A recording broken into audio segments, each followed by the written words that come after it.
Margot Dumont est en direct depuis Nyon. Margot, est-ce que les clubs français ont dépêché des émissaires pour ce tirage ?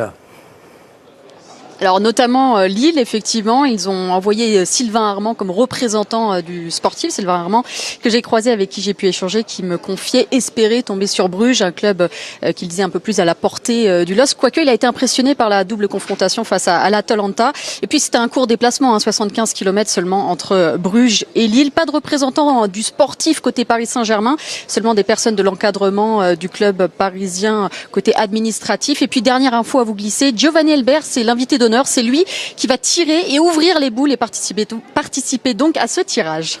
Elbert, ancien joueur de Lyon et du Bayern et puis de Lyon, effectivement, il a passé, comme vous, Christophe, quelques années à Lyon. On va évoquer les clubs français en évoquant donc Paris pour débuter. 13e participation consécutive quand même pour le Paris Saint-Germain à la phase d'élimination directe. Je l'ai dit, ce sera soit Liverpool, soit le Barça. Deux équipes totalement différentes. Est-ce qu'il y en a une qui, selon vous, footballistiquement, est préférable à l'autre ? Sincèrement, c'est deux gros morceaux. Après, déjà, la perspective d'envisager le match retour à l'extérieur, je pense que ça, c'est peut-être plus abordable à Montjuïc qu'à Anfield, parce qu'on connaît l'ambiance d'Anfield, c'est quand même assez exceptionnel. Liverpool qui fait partie d'épouvantail justement européen cette saison, que ça soit en Première Ligue ou en Ligue des Champions, ils sont aux 2 premières places. Donc forcément, si j'avais une petite préférence, on va dire sportive, ça serait le Barça quand même. Et vous, Laure ? Jusqu'à présent, je pensais plus le Barça, mais dernièrement, j'ai regardé Liverpool jouer et j'ai l'impression que ce serait presque, entre guillemets, la meilleure période pour les jouer. Je les trouve moins en forme, moins fringants, un peu moins efficaces et surtout, ils prennent plus de buts que d'habitude. Mais après, moi, en tant que fan de foot et spectatrice, je préfère le Barça parce que j'ai des joueurs que j'aime beaucoup au Barça, notamment Yamal. Donc j'ai envie de les voir jouer et j'ai envie que ce soit un match ouvert. Luis Enrique Tico, j'aime bien moi. J'aime bien celui-là. On va dire qu'ils ont un petit coup de mou. Alors c'est relatif, il y a eu une défaite en Cup, ils ont aussi eu quelques accros en championnat, notamment à Everton, dans un contexte un peu particulier pour le dernier match à Everton dans ce stade. C'est vrai que c'est une équipe qui potentiellement en ce moment a un peu moins de réussite, parce qu'avant, même quand ils n'étaient pas bien, ils arrivaient dans les dernières minutes à faire la différence. Donc bon, voilà, c'est un petit coup de mou, mais il y a tellement de talent, vaut mieux passer à côté quand même. Ils sont toujours en tête de la Première Ligue, même si Arsenal a la possibilité de revenir à 5 points ce week-end. Ils ont terminé en tête de la première phase de Ligue des Champions. Juste, quand on est joueur, on rechigne à dire qu'on a un adversaire préféré, parce qu'on a peur que ça ne revienne comme un boomerang. Ah, il avait dit qu'il voulait jouer contre nous. Vous, quand vous étiez joueur, vous aviez secrètement des adversaires préférés sur un tirage comme ça, par exemple ? Non, il y a des adversaires que parfois on préfère retrouver plus tard dans la compétition. Et effectivement, on ne peut pas toujours le dire parce que derrière, c'est le boomerang qui peut vous frapper très fort. Mais c'est vrai que pour avoir connu quelques tirages et les avoir suivis, on se dit toujours que si on a la chance de pouvoir tomber sur un adversaire le plus abordable possible, on dira toujours que c'est les meilleurs. Mais par contre, intérieurement, on est quand même satisfait. Ouais, c'est clair. Bon, ce soir, là, aujourd'hui, c'est la peste ou le choléra. Donc, donc ça va. Donc Liverpool ou le Barça, qui est en tête de la Liga également, mais à égalité avec le Real Madrid. C'est pas le Barça qui garde la balle pendant 3 heures de possession, mais c'est un Barça qui est très efficace et j'aime bien son style de jeu, moi. La meilleure attaque d'Europe, Le Barça qui tourne à plus de 3 buts en moyenne par match cette saison, toute compétition confondue, mais qui a aussi perdu des matchs, déjà 5 cette saison par exemple en Liga, certes face à des petits, pas forcément face aux gros, mais c'est une équipe qui a eu aussi une mauvaise période. Pour conclure, notamment en c'est fin une d'année équipe dernière. qui joue en fait, elle va laisser des espaces, donc c'est aussi pour ça qu'ils prennent des buts, c'est pour ça que j'aimerais bien voir plutôt cet adversaire contre le PSG. Et battu, on l'a vu à Monaco. Alors l'avantage que j'y vois pour les supporters, c'est qu'ils peuvent cocher sur leur agenda la date éventuelle des 8e d'écart pour ne pas accepter de restaurant, de vacances. Vous voyez, ça peut servir quand même.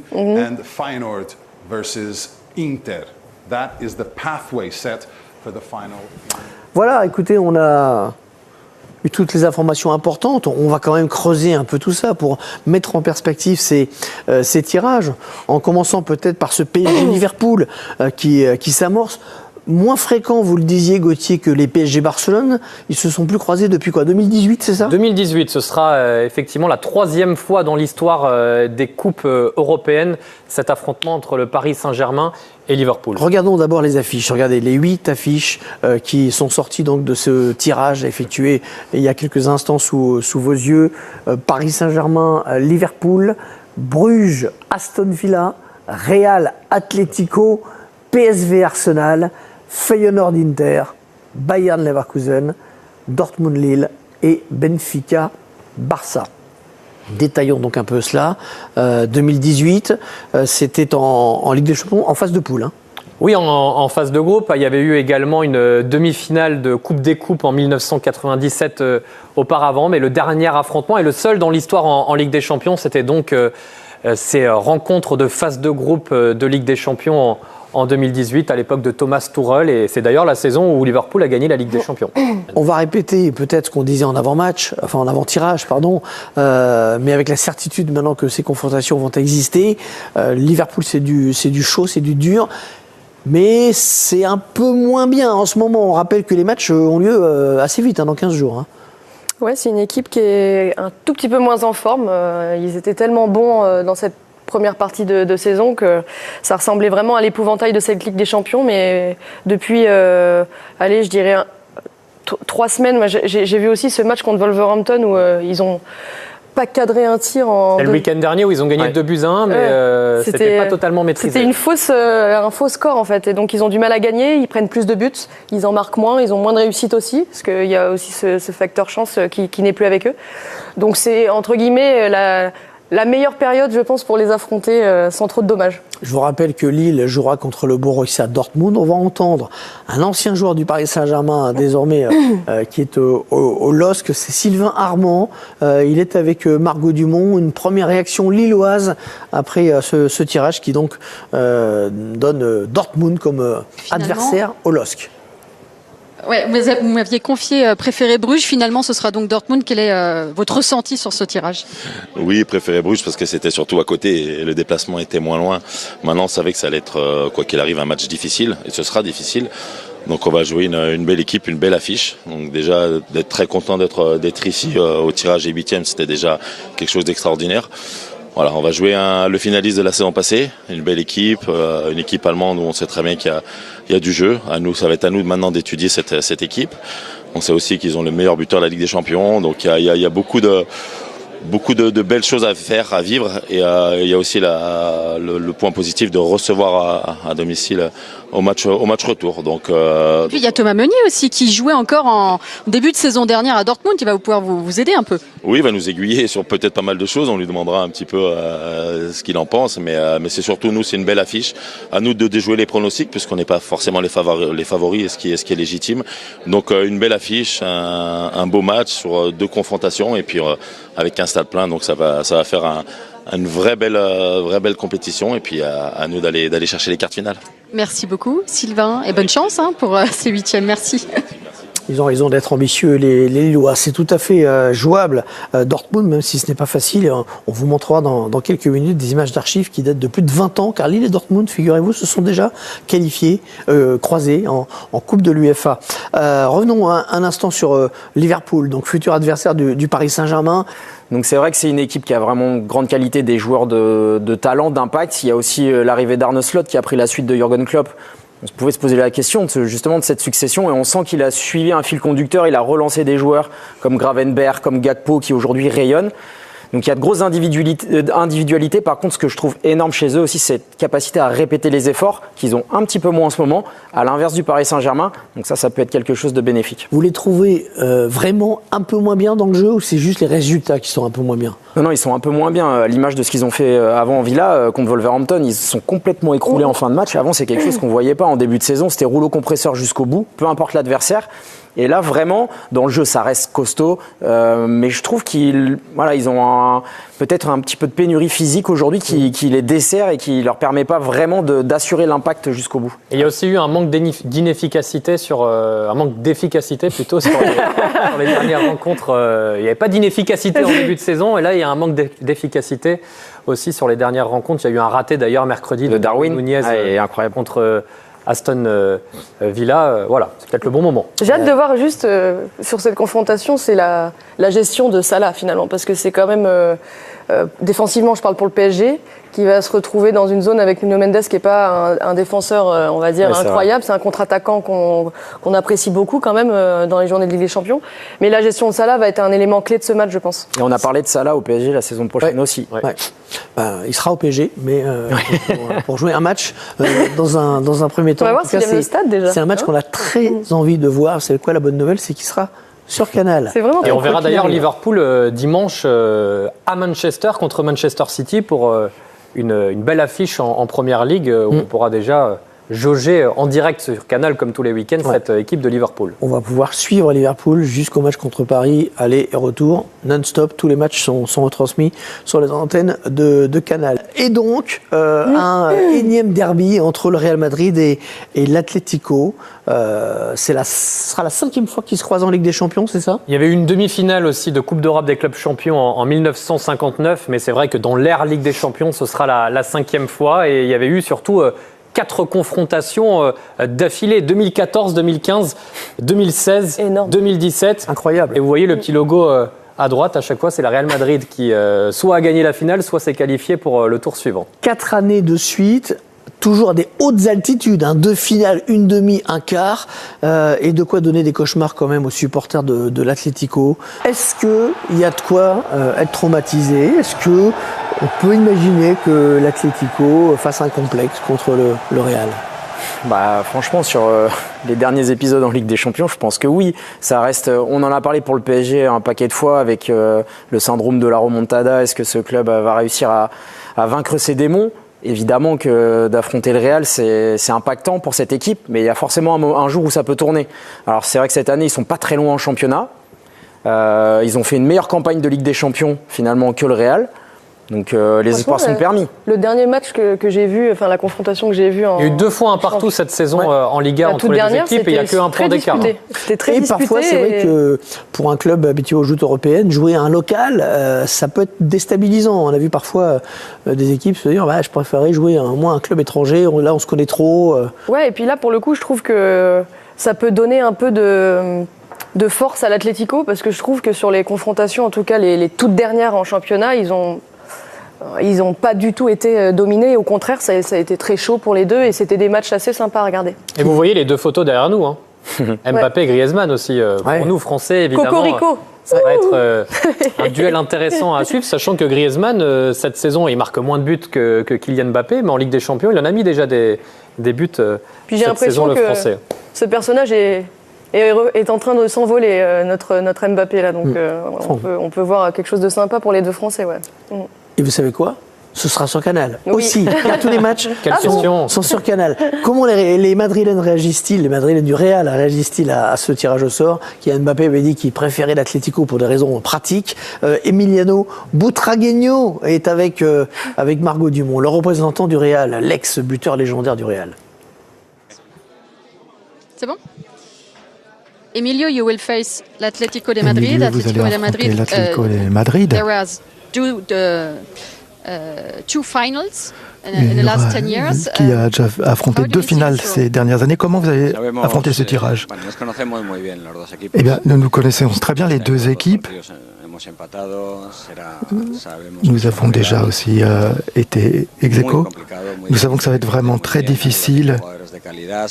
Il y a des joueurs de bonne qualité des 2 côtés, donc ça va être vraiment des matchs qui vont être très serrés. Nous allons jouer en plus le match retour à l'extérieur, ce qui nous oblige à faire de très bons résultats au Bernabéu. Et donc on fera tout ce qu'il y a dans notre pouvoir, comme toujours, bien sûr, pour gagner, avec l'appui aussi de notre public, pour que notre équipe puisse donner tout ce qu'elle a en elle, comme nous l'avons fait par exemple avec le Manchester City, parce que bien sûr l'objectif c'est de nous classifier pour les quarts de finale. Merci. On rappelle que le match aller aura lieu à Bernabéu. Un mot sur l'autre derby, Bayern-Bayer. Donc Bayern Munich, Bayer Leverkusen.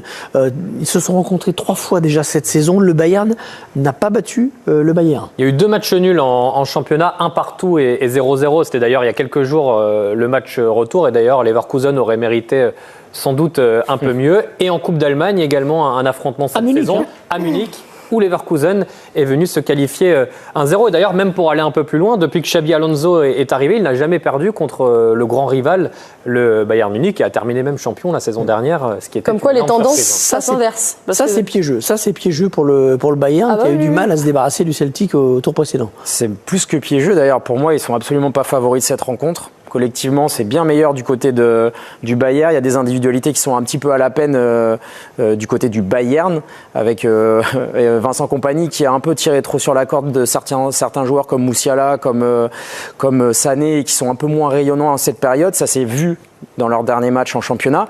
Et honnêtement, pour moi, le Bayer Leverkusen a vraiment une longueur d'avance. Regardons une dernière fois le tableau final, comme un tableau de tennis, avec tous les adversaires potentiels. Vous voyez que le Paris Saint-Germain est dans la partie gauche, face à Liverpool. Potentiellement derrière Bruges ou Aston Villa. Et puis les équipes que Paris, sur son chemin, si jamais ça continuait, pourrait croiser, bien un des deux Madrid, Arsenal ou le PSV. Lille, et c'est la bonne nouvelle, les deux clubs français ne se croiseront pas avant une éventuelle finale. Lille est à droite face à Dortmund, avec un quart de finale, un quart de finale en perspective contre soit Benfica, soit Barcelone. Un tableau peut-être un peu plus ouvert, je sais pas. Il y a l'Inter aussi. Il y a l'Inter. Et il y a le Bayern qui, rappelons-le, espère aller en finale, puisque la finale sera à Munich le 31 mai. Si c'est la nouvelle formule qui fait ça, mais je trouve que c'est plus homogène, en tout cas au niveau du tableau. Parfois, je me souviens que le PSG, la saison dernière, on avait l'impression qu'il y avait un côté qui était clairement plus ouvert. Là, c'est... des deux côtés, franchement, même l'Inter, c'est pas un cadeau. On rappelle les dates de ces huitièmes. 4-5 mars pour les matchs allés, mardi et mercredi, 4 matchs par soirée. Et 11-12 mars pour les rencontres retour. Lille jouera donc contre Dortmund. Un Dortmund, on l'a dit, en crise, 11e en championnat. Niko Kovac, l'ancien entraîneur de Monaco, qui est passé par Monaco, vient d'arriver pour essayer de rétablir cette équipe qui est en grande difficulté. 11e, c'est sûr que c'est pas le rang qu'on attend du Borussia. Oui, alors il y a eu cette qualification pour les huitièmes de finale avec une victoire 3-0 à l'aller contre le Sporting et un match nul 0-0 au retour. Mais par exemple, ses débuts en championnat, pour le moment, c'est 2 défaites en 2 matchs pour Niko Kovac. Donc il n'a pas non plus modifié cette équipe et résolu tous les problèmes depuis son arrivée sur le banc de Dortmund. C'est une équipe quand même qui perd énormément cette saison en Allemagne. Elle a déjà perdu au total 9 fois en Bundesliga depuis le début de la saison. C'est énorme. Et moi, celui qui me perturbe beaucoup, c'est quand même le petit Adeyemi qui va à 10 000 à l'heure et qui peut nous faire très mal, nous faire parce que je suis pour les clubs français, qui peut faire très mal à Lille sur les attaques rapides en profondeur dans le dos de l'attaque de la défense lilloise. Pardon. Adeyemi, il me stresse. Ah, mais à cette heure-là, elle dort d'habitude. Faut savoir. Guirassy, qui est le meilleur buteur de la Ligue des pas Champions, et qui résume un peu bien le double visage de Dortmund cette saison, parce qu'il a marqué plus de buts en Ligue des Champions qu'en Bundesliga, mais ça ressemble un petit peu aussi à la saison dernière, où cette équipe en Bundesliga, elle n'a terminé que 5e, elle n'était pas non plus dans une forme excellente, et en Ligue des Champions, elle a été capable d'arriver jusqu'en finale avec des performances comme en demi-finale, cette qualification face au Paris Saint-Germain, sans débat. Rappelez-vous effectivement que quand on a su que Paris allait jouer en demi-finale Dortmund, tout le monde a dit bonne pioche, et à l'arrivée, ce sont les Allemands qui sont passés. Et il y a du talent. On parle de Guirassy, on parle d'Adeyemi, Gittens, Malen. Il y a des joueurs individuellement capables de faire mal. Malen n'est plus là. Il est signé à Aston Villa, mais il y a Julian Brandt aussi qui est l'organisateur du jeu. C'est vrai que individuellement, il y a du talent. Ils ont pour eux aussi une épopée la saison passée qui les a amenés jusqu'en finale, où ils étaient franchement à 2 doigts de pouvoir la gagner. Ça s'est pas joué à grand chose. Ils avaient même dominé la finale. Oui, carrément. La première mi-temps, à un moment, on s'est dit. Merci pour toi. Oui, c'est vrai. Donc c'est une équipe qui a certaines certitudes.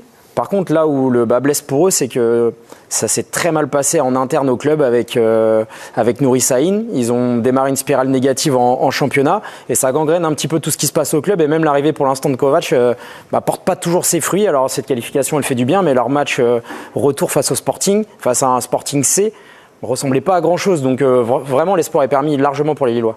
On rappelle si on se projette sur la suite, que si Lille passait contre Dortmund, il y aurait le vainqueur de la confrontation Benfica-Barcelone. Et pour Paris, mais on en reparlera tout à l'heure. Et si Paris passe Liverpool, là, il y a des perspectives intéressantes. Il y a Bruges ou Aston Villa à suivre derrière. Vous diriez pour Dortmund-Lille que c'est quoi? C'est du 55-45? On a entendu que Sylvain Armand dit on n'est pas favori. Moi, je dis 50-50. Ouais, c'est... Moi, perso, je donne un avantage à Lille parce que collectivement, je les ai vraiment trouvés impressionnants cette année. Malgré les absences de certains joueurs comme Zegrova ou Jonathan David, ils arrivent toujours collectivement à faire la différence. Il y a l'arrivée d'Akpom qui est un joueur intéressant. Donc, moi, je les mets un peu devant quand même. Ouais, en plus, il y a quelque chose. Ils reçoivent en plus. Et ils ont joué le Real, l'Atlético, la Juve. L'air de rien, ça vous décomplexe. Il y a vous plus avez de déjà complexe joué des gros. C'est pas dire, l'événement, on arrive en 8e, on a un club qui est au-dessus. Non, des grands, ils les ont joués et ils les ont battus. Ils vont regarder avec les grands yeux l'écusson de Dortmund. Je pense que cette année, ils ont affronté des équipes qui sont énormes, encore plus grandes que Dortmund au niveau de l'histoire. Donc, ils n'ont aucun complexe à se faire. Et je pense que mentalement aussi, ils ont franchi effectivement un palier depuis les poules. PSG Lille, Dortmund, PSG Liverpool, Dortmund Lille. Merci à tous, merci à Manu Pay et toute la régie.